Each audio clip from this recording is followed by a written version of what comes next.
It is February 1963 inside the sprawling industrial complex of Kodak Park in Rochester, New York. A new consumer product drops off the assembly line, the Instamatic. It uses a rigid drop-in plastic cartridge called 126 film. No paper backing to thread, no empty spools to align, no mechanical skill required. This small plastic cartridge was a structural execution. At that exact moment, the undisputed king of American photography, the Kodak Brownie, became an inconvenience. For over 60 years, this simple cardboard box, originally priced at exactly $1, had built the Rochester Empire. It had spawned a massive secondary economy of mail-order processing labs, corner drugstores, and chemical plants employing tens of thousands. The paper-backed roll film still worked. The simple metal rotary shutter still fired. But the market the Brownie had created now demanded zero friction. The camera had not broken down. The system around it simply decided to move on. But the real story of the Kodak Brownie is not the story of its quiet replacement by cheap plastic cartridges. It is the story of how a mass-produced cardboard box taught an entire continent how to see. Every week, we tell the stories of the cameras, lenses, films, factories, stores, labs, and repair benches that once taught people how to see, and what happened when the market moved on. Subscribe if that history matters to you. The story begins not with nostalgia, but with a specific place, in Rochester, New York, in February 1900. To understand the magnitude of what the Kodak Brownie achieved, you must first look at the physical and economic reality of photography in the decades before its arrival. As the 19th century drew to a close, photography was not a casual hobby. It was an industrial trade. It was a science defined by heavy wooden tripods, polished mahogany boxes, heavy brass lenses, and fragile glass plates. If an American family in the 1880s wanted a visual record of their existence, they did not take a photograph themselves. They dressed in their stiffest, finest clothing, traveled to a professional studio, and sat rigidly under glaring skylights or harsh magnesium flashes. They paid a specialized tradesman who manipulated toxic, light-sensitive chemicals in a dark room, a light-controlled environment where the invisible latent image on a glass plate was transformed into a physical negative. The resulting portraits were formal, static, and expensive. Taking a photograph was an event. It was not a habit. George Eastman, the driven founder of the Eastman Dry Plate and Film Company in Rochester, New York, had already begun to dismantle this system. In the 1880s, his company introduced flexible roll film, a strip of paper, and later celluloid, coated with light-sensitive emulsion. This meant a photographer no longer needed to carry heavy, fragile glass plates. In 1888, Eastman introduced the original Kodak camera. It was a revolutionary wooden box preloaded with enough film for 100 circular exposures. But there was a severe limitation. The 1888 Kodak cost $25. In an era when the average American factory worker earned perhaps $1.50 a day, $25 represented almost a month of grueling labor. George Eastman had successfully captured the wealthy amateur and the dedicated scientific mind. He had not captured the massive antikachacham and untapped market of everyday people. The missing market was vast. It was the working class. It was housewives managing domestic budgets. It was, crucially, children. Eastman understood a fundamental, ruthless business truth that would define the Rochester Empire for a century. The real money was not in the mechanical camera. The money was in the chemical consumable. The money was in the continuous, unending stream of roll film, developing fluid, and photographic paper prints.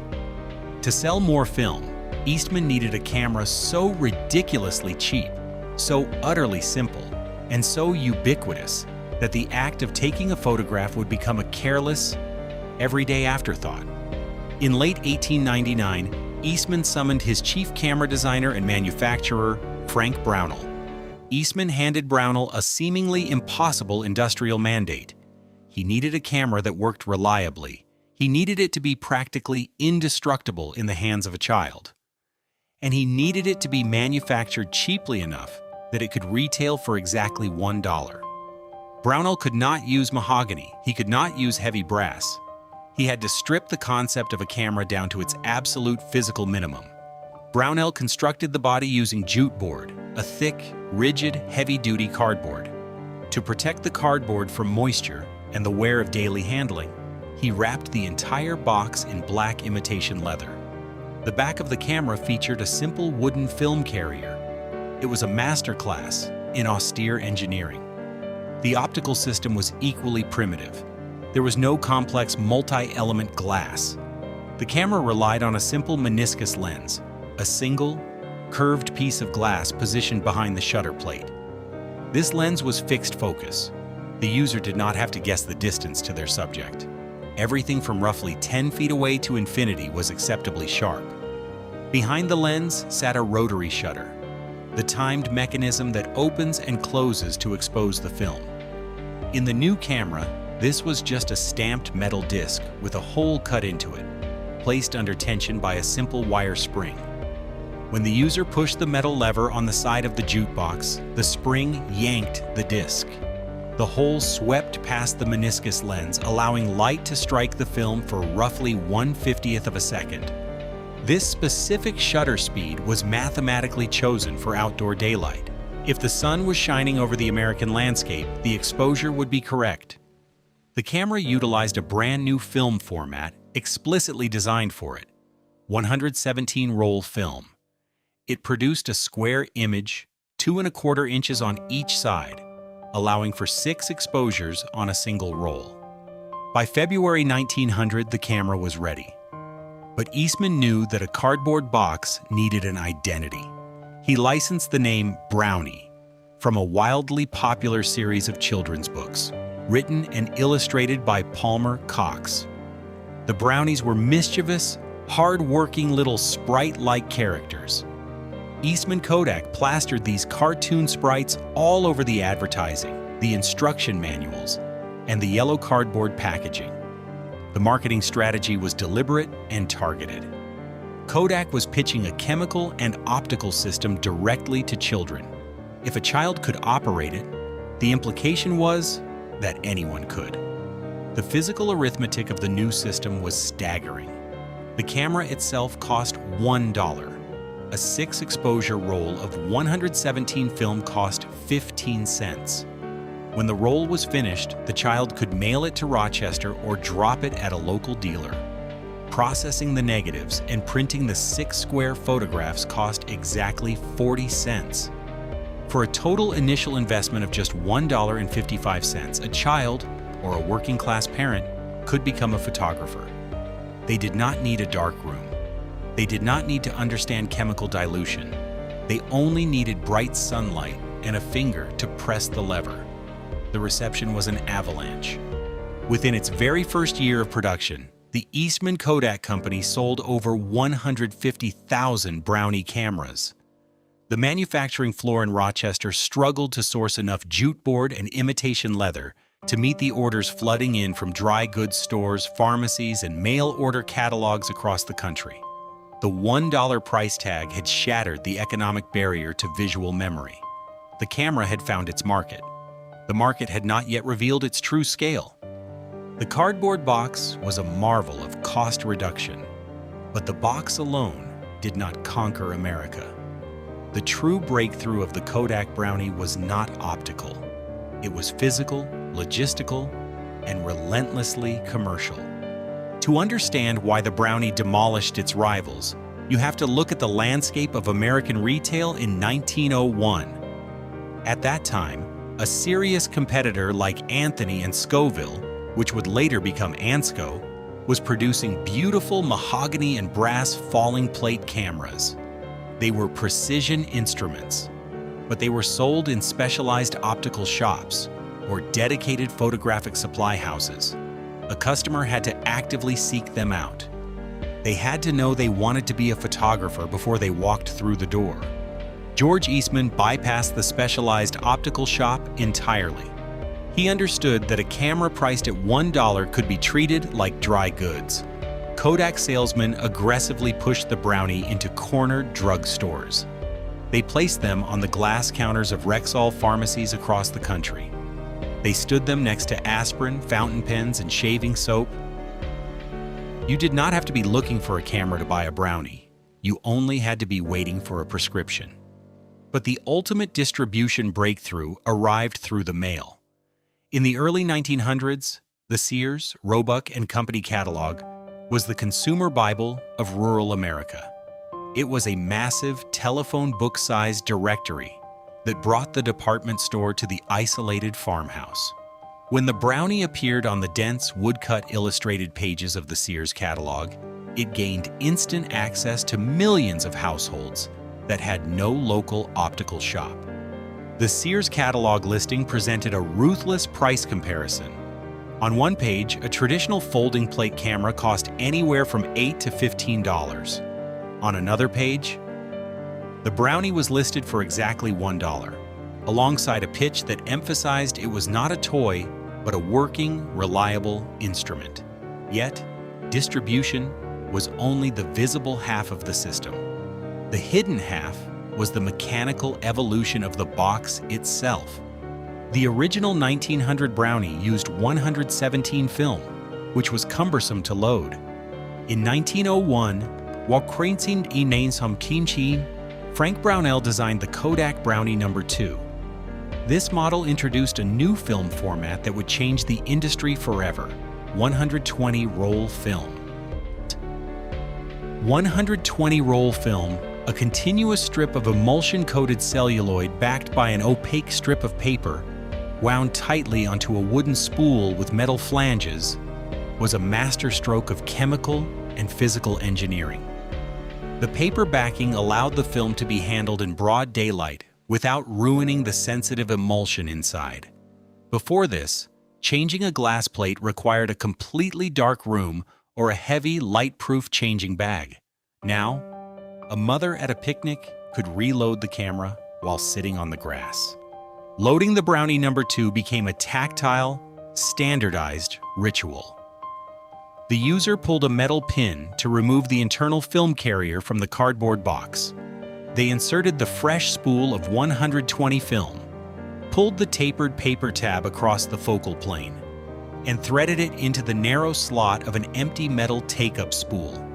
After reinserting the carrier and closing the box, they turned a metal winding key until the number 1 appeared in a small, ruby-red celluloid window on the back of the camera. The red window filtered out the specific light frequencies that would fog the orthochromatic film. The camera's optics were completely utilitarian. The meniscus lens, a single piece of glass that is convex on one side and concave on the other, was an optical compromise. It suffered from chromatic aberration, meaning different colors of light focused at slightly different points, creating a soft, dreamy edge to the photographs. But Brownell solved this by placing a small metal aperture stop, a fixed plate with a tiny hole, in front of the lens. This forced the light to pass only through the center of the glass, masking the distortions at the edges and dramatically increasing the depth of field. It was cheap, brilliant physics. The Brownie No. 2 cost $2. It was slightly larger than the original, and it produced a larger rectangular negative, measuring 2¼ by 3¼ inches. More importantly, it added a physical viewfinder. Instead of simply aiming the box blindly, the user looked down into a small, brilliant finder, a tiny mirror angled at 45 degrees beneath a ground glass square. They could see a miniature, reversed reflection of the world before they pressed the shutter. Competitors scrambled to react. Anthony and Scoville introduced the Buster Brown camera in 1906, blatantly copying both the box design and the licensed character naming strategy. But they were fighting a war they had already lost. Rivals could copy the cardboard box. They could copy the rotary shutter. They could even copy the meniscus lens. But they could not instantly replicate the nationwide, closed-loop system of chemical processing that Kodak had quietly built behind the camera. When a customer bought a Brownie at a Rexall drugstore, shot their roll of 120 film, and returned to the counter, they did not just drop off the film. They entered the Kodak ecosystem. The drugstore mailed the film to a massive Kodak processing plant in Rochester, or to a licensed regional affiliate. Inside those dark rooms, light-controlled environments where film is chemically treated, workers developed the negatives in massive vats of developer. Days later, the customer received crisp, standardized contact prints, where the negative was placed directly against photographic paper and exposed to light, yielding a one-to-one sized image. The camera was a loss leader. It was a physical terminal connected to a massive chemical mainframe. The breakthrough was not just a product, it was an inescapable, recurring transaction. The lens solved one problem, and the distribution system created an empire. By the 1920s and 1930s, the Kodak Brownie was no longer just a camera. It was the absolute, unquestioned baseline of American visual culture. The original jute board box had evolved into a sprawling, multi-tiered industrial empire of specific models, each designed to capture a slightly different slice of the consumer market. In 1930, Kodak hired the pioneering industrial designer Walter Dorwin Teague to create the Bow Brownie. Teague discarded the plain black leatherette. He fitted the camera with a striking, geometric Art Deco faceplate rendered in two-tone enamel: blue, green, rose, or brown. It was a mechanical tool masquerading as a fashion accessory, explicitly marketed to women and teenagers. In 1934, Teague designed the Baby Brownie. It abandoned cardboard entirely. Instead, it was molded from Bakelite, an early, heavy, heat-resistant plastic that could be mass-produced in massive hydraulic presses. The Baby Brownie was tiny, indestructible, and sold for exactly $1.25. The sheer scale of the camera's physical presence across the United States is difficult to fully comprehend today. The Brownie did not just sit in camera stores, it completely saturated general American retail. If you walked into a Macy's department store in New York City, there was a dedicated Kodak counter. If you visited a Woolworth's Five and Dime in a small Midwestern town, the yellow boxes of Kodak film and black Brownie cameras were stacked near the cash register. The Boy Scouts of America and the Girl Scouts of the USA partnered with Kodak to release officially branded Brownie models painted in olive drab or deep green, complete with Scout emblems stamped onto the metal faceplates. Earning a photography merit badge meant, almost by definition, learning to load 120-roll film into a Brownie. To ensure this absolute dominance, Kodak executed one of the most ruthless and brilliant marketing maneuvers in industrial history. In 1930, to celebrate the 50th anniversary of George Eastman's original company, Kodak announced it would give away exactly 500,000 Brownie cameras, completely free of charge, to any child in the United States and Canada whose 12th birthday fell in that calendar year. Parents lined up outside drugstores. The 500,000 cameras vanished in weeks. Kodak was not simply being generous. They were absorbing the manufacturing cost of a cardboard box to instantly buy 500,000 lifetime subscribers to their chemical film ecosystem. This ecosystem was anchored by the colossal industrial machinery of Kodak Park in Rochester. By the 1940s, Kodak Park was a city within a city. It spanned over 1,000 acres, generated its own electricity, operated its own internal railroad system, and possessed a dedicated fire department. Inside Building 52, massive silver nitrate vats, the raw, light-sensitive heart of the photographic process, churned in total darkness. consuming literal tons of silver bullion every week to coat the endless miles of 120, 620, and 127 roll film required to feed the millions of brownies clicking across the continent. The true gravity of the brownie, however, was not measured in tons of silver or numbers of drugstores.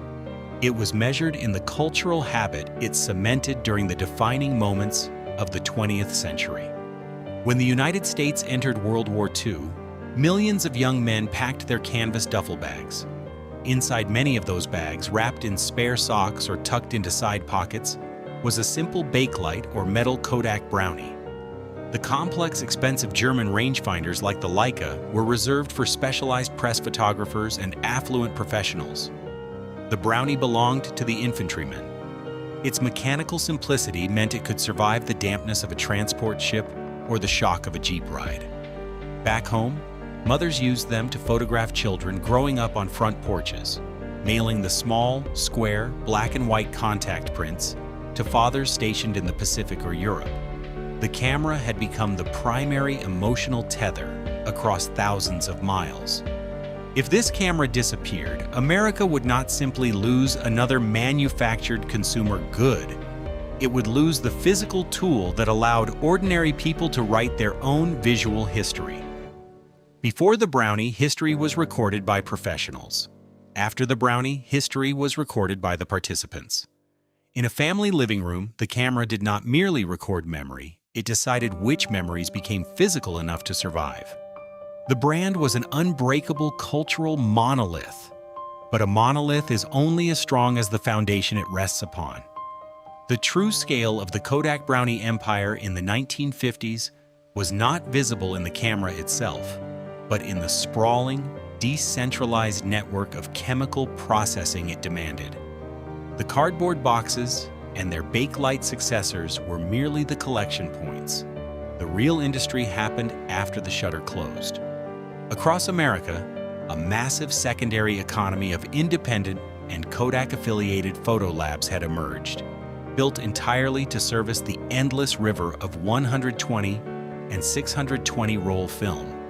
When a family returned from a summer vacation, the mother or father did not mail their film to Rochester as they had in 1901. They walked into a local Rexall or an independent corner pharmacy and dropped the finished rolls into a heavily branded yellow Kodak paper envelope. From there, a daily delivery driver rushed those envelopes to a regional photo finishing plant. Inside these light-controlled cinder block buildings, the industrialization of memory reached its mechanical zenith. Workers in total darkness stripped the opaque paper backing from thousands of rolls of film, splicing the delicate celluloid strips together end to end. These massive, continuous ribbons of film were fed onto mechanized rollers that plunged them deeply into vast tanks of developer, stop bath, and chemical fixer. The resulting negatives were then optically printed onto massive, continuous rolls of photographic paper, sped through automated chemical baths, dried over rotating heated drums, and chopped into individual, white-bordered square prints by heavy mechanical blades. The sheer velocity of this system meant a customer could drop off a roll of 620 film on a Tuesday and hold physical memories in their hands by Thursday. The brilliance of the Brownie system was that when photographic chemistry advanced, the user did not have to buy a new camera. When Kodak introduced Kodacolor in 1942, the world's first true mass-market color negative film, the physical cardboard and Bakelite cameras did not become obsolete. The simple meniscus lens bent color light just as effectively as it had bent black and white. Millions of older Brownies were seamlessly upgraded to color photography simply because the user dropped a different roll of film into the back. The innovation remained inside the consumable, protecting the hardware's relevance. By 1949, Kodak introduced the Brownie Hawkeye, and soon after, the Brownie Hawkeye Flash. Molded from heavy black Bakelite with a distinctive corrugated grip, the Hawkeye Flash featured a large, detachable aluminum reflector that bolted directly to its side. It used single-use glass Utrastubes, glass flashbulbs filled with combustible magnesium wire. When the shutter lever was pushed, an electrical contact ignited the bulb, filling a dark living room with a blinding, instantaneous burst of light. The user then physically ejected the searing hot, shattered glass bulb and pushed a fresh one into the socket.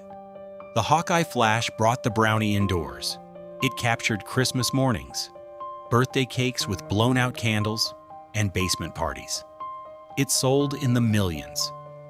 By the mid-1950s, the American public was taking billions of snapshots annually, and the dominant physical tool responsible for that unimaginable volume was the Brownie line. In the family home, these square prints were carefully mounted with small, triangular silver corners into thick albums with black paper pages. The Brownie had successfully transformed an incredibly complex, highly toxic chemical reaction into a sanitized, predictable domestic ritual. Look at the Kodak empire in 1957. The heavy industrial presses in Rochester were running continuously. The drugstore counters were dominated by yellow boxes of film. The photo labs were processing miles of emulsion every hour. The Brownie name was universally trusted, stamped onto millions of units that rarely broke, required no batteries, and never complained. But a market conditioned by 60 years of relentless simplification will eventually demand the complete eradication of friction. The Brownie had trained the American consumer to expect effortless magic. Yet, the camera still demanded a physical toll. The delicate, anxiety-inducing ritual of threading roll film in the shade, desperately avoiding light leaks, and winding a metal spool until a number appeared in a small red window. For half a century, the market accepted this mechanical friction as the necessary cost of photography. But the market did not reject quality. It redefined convenience. The brand looked strongest at the exact moment its core mechanic became an intolerable burden. The first crack in the Brownie empire did not begin with a catastrophic drop in sales, nor did it begin with the arrival of digital sensors decades later. It began quietly in the late 1950s, with a subtle shift in how the camera was designed to interact with the world. For nearly 6 decades, the core philosophy of the Brownie had been absolute, uncompromising mechanical simplicity. You pointed the black box, and you pressed the metal lever.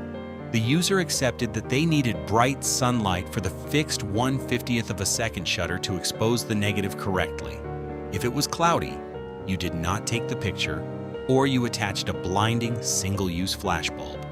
But in 1959, Kodak introduced a new model, the Brownie Starmatic. On the surface, siamos aufboker circuit 2000, the Starmatic looked like a massive success, eventually selling over 10 million units. But technically, it represented a fundamental break in the system. The Starmatic featured a prominent selenium cell mounted directly above the lens, an electric eye that measured the available light and automatically adjusted the aperture to ensure a proper exposure. The user no longer had to judge the sunlight. The camera was thinking for them. This was not a failure of engineering. It was an admission of a shifting market. Kodak recognized that the modern, post-war consumer no longer wanted to think about sunlight, mechanics, or physical limitations. The American market was developing a deep, relentless intolerance for friction. And the greatest source of friction remaining in the Kodak ecosystem was the very thing that had built it: traditional roll film. By the early 1960s, loading a traditional roll film Brownie was no longer viewed as a magical domestic ritual. It was increasingly seen as an anxiety-inducing chore. The physical reality of 120 and 620 roll film required a specific, deliberate, physical process. The photographer had to retreat to a shaded area, open the rigid back of the camera, pull the opaque paper backing of the fresh roll across the focal plane, thread the tapered paper tab into the narrow slot of an empty metal take-up spool, and carefully turn the winding knob. They had to watch the small, ruby-red window on the back of the camera closely, stopping the precise moment the number 1 appeared. If they wound too far, they lost a frame. If the paper unspooled loosely in their hands during loading, stray light would creep in, permanently fogging the edges of the negative. For half a century, families had accepted this risk as the necessary cost of photography. But Force 5, technology displacement, was beginning to accelerate, reshaping what buyers expected from a camera. Simultaneously, the retail landscape at the local camera store was shifting dramatically. Behind the glass counters, Japanese manufacturers were introducing precise, automated 35mm rangefinders. Cameras like the Canonet, introduced in 1961, offered fast, sharp glass lenses, precise focus, and automatic exposure in sleek metallic bodies. The serious amateur, who in the 1930s or 1940s might have upgraded to a premium folding Brownie, now bypassed Kodak entirely, choosing the precise engineering of Japanese imports. The Brownie was being squeezed relentlessly from both sides. The advanced amateur wanted 35mm precision and sharp optics. The casual family snapshot shooter wanted absolute speed and zero mechanical anxiety. The traditional roll film box camera suddenly occupied a middle ground that was rapidly shrinking. The fatal blow, however, did not come from Japan. It came from inside the gates of Kodak Park. In February 1963, George Eastman's company launched the Instamatic camera line alongside a revolutionary new film format, the 126 cartridge. The Instamatic was brilliant, ruthless, and entirely cannibalistic. It completely eliminated the opaque paper backing, the metal take-up spools, the threading ritual, and the red window. The 126 cartridge was a closed, asymmetrical plastic shell housing a continuous strip of film. It was physically impossible to load it backward. The user simply opened the back of the camera, dropped the plastic cartridge into the cavity, and snapped the door shut. The marketing message broadcast across American television and print media was unambiguous. Loading film was now as easy as dropping a coin into a slot. You did not even need to touch the film itself. The consequences for the traditional Brownie were immediate and systemic. Shelf space in drugstores, supermarkets, and department stores, the crucial retail real estate that had driven Brownie sales since the days of Frank Brownell, was rapidly handed over to the sleek, modern Instamatics. A Rexall pharmacy manager was not going to dedicate prime counter space to a bulky roll film box when the Instamatic was flying off the shelves, driven by a massive national advertising campaign. The sprawling photo labs across the country, which had spent decades perfecting the continuous development of 120 and 620 film, had to immediately retool their heavy processing machines to handle the millions of 126 cartridges suddenly flooding in from summer vacations and birthday parties. The entire chemical and physical ecosystem that supported the Brownie was being rapidly reconfigured to serve its replacement. The cardboard box still worked flawlessly. The system around it had begun to fail. As the 1960s bled into the 1970s, traditional roll film Brownie sales in the United States entered a fatal tailspin, but Force 6 brand dilution kept the name artificially alive while systematically destroying its meaning. Kodak understood the immense nostalgic equity locked inside the word Brownie. But instead of retiring the name with dignity, the Rochester executives deployed it as a marketing shield for their cheapest, lowest-tier plastic products. The name that once signified a robust, indestructible tool capable of capturing World War II deployments was now slapped onto the side of flimsy, 110 format pocket cameras and cheap Super 8 movie cameras. The brand was no longer a promise of democratic optics and mechanical reliability. It had become an injection-molded badge used to move entry-level inventory. Inside the massive Rochester complex, the physical infrastructure of the cardboard empire was quietly dismantled. The heavy presses that had stamped jute board since the days of Frank Brownell were decommissioned. The metal dies that punched out the rotary shutters were scrapped. The dedicated assembly lines for 120 and 620 film spools began to slow down, their floors repurposed for the endless demand of plastic 126 cartridges. While the production of traditional box brownies lingered overseas, in Kodak factories in the United Kingdom and Brazil, markets that had not yet fully transitioned to the Instamatic revolution, the domestic American story was rapidly coming to an end. The collapse was most visible at the retail counter. Force 7, cultural habit collapse, was absolute. A father in 1972 did not buy his son a brownie box to teach him about light. He bought him a plastic Instamatic to teach him about speed. The independent camera stores, which once dedicated entire display tables to the Brownie Hawkeye flash, now relegated the few remaining roll film boxes to the dusty bottom shelves. The prime glass display cases were handed over to Japanese 35mm SLRs, single-lens reflex cameras where the photographer looks directly through the taking lens via a complex mirror system. Even the chemical processing system, the massive mainframe that the Brownie had built, turned against it. Photo labs across the country retooled their automated developer machines to prioritize the millions of 126 and 110 cartridges. Getting a roll of 620 film developed was no longer a 2-day guarantee at the corner pharmacy. It increasingly required mailing the film to specialized labs, taking weeks instead of days. The friction had returned. The camera that had eradicated the darkroom barrier was now a victim of the very convenience it had introduced to the world. A camera requires more than a functioning shutter to survive. It requires an industry willing to feed it. The catalog pages shrank. The pharmacies stopped ordering. The yellow film boxes vanished. The metal dies were scrapped. The developing tanks were retooled. The plastic cartridge took over. The cardboard box remained. The market moved on. The official production of cameras bearing the Brownie name ceased entirely by the early 1980s. The Rochester chemical giant eventually filed for Chapter 11 bankruptcy in 2012. Its massive film empire shattered by the digital sensors it had ironically helped invent. But the physical cardboard box refused to die.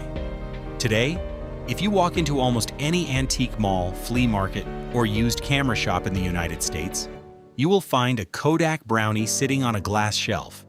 They are priced at $15 or $20. The imitation leather is often peeling at the corners. The metal faceplates are tarnished. The brilliant viewfinders are cloudy with a century of dust. This is not nostalgia. It is proof of absolute, uncompromising mechanical immortality. A digital camera manufactured in 2005 is largely obsolete today. Its proprietary batteries are dead, its memory card formats are unsupported, and its early megapixel sensor, the electronic surface that records light, produces files that look painfully harsh. But a Kodak Brownie No. 2, manufactured in 1915 out of jute board and stamped metal, can still be used this afternoon. The 120-roll film it was designed for is still manufactured by Ilford and Kodak Alaris. For the mid-century models requiring 620 film, a dedicated global community of analog photographers spends their evenings in darkrooms, manually respooling modern 120 film onto vintage, impossibly thin 620 metal spools just to keep the old boxes fed. They do this because the Brownie provides an optical signature that software cannot accurately fake. The simple meniscus lens bends light with organic flaws, creating a soft, glowing center and heavy vignetting at the edges.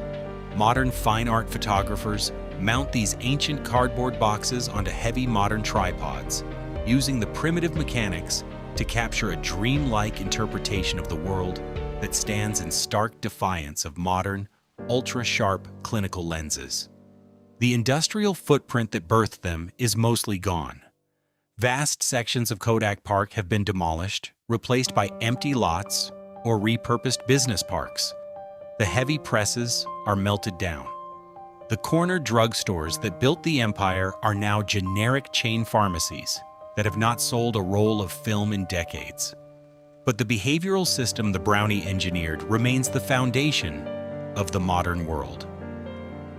Before Frank Brownell designed that box, taking a photograph was an exhausting, toxic, industrial process. The Brownie trained humanity to believe that a memory could be captured with a single, thoughtless click. Every time a person lifts a smartphone to photograph their lunch, or their child, or a sunset, they are unconsciously participating in a physical and psychological habit designed by the Eastman Kodak Company in 1900. In a dusty used camera shop in Ohio, a black cardboard box sits on a bottom shelf. Its leatherette is worn, its metal is scuffed, but if you lift it, point it toward the window, and press the metal lever on the side, the rotary shutter still swings past the meniscus lens with a sharp, echoing clack, still ready, after 120 years, to divide light into one more frame. See you in the next one.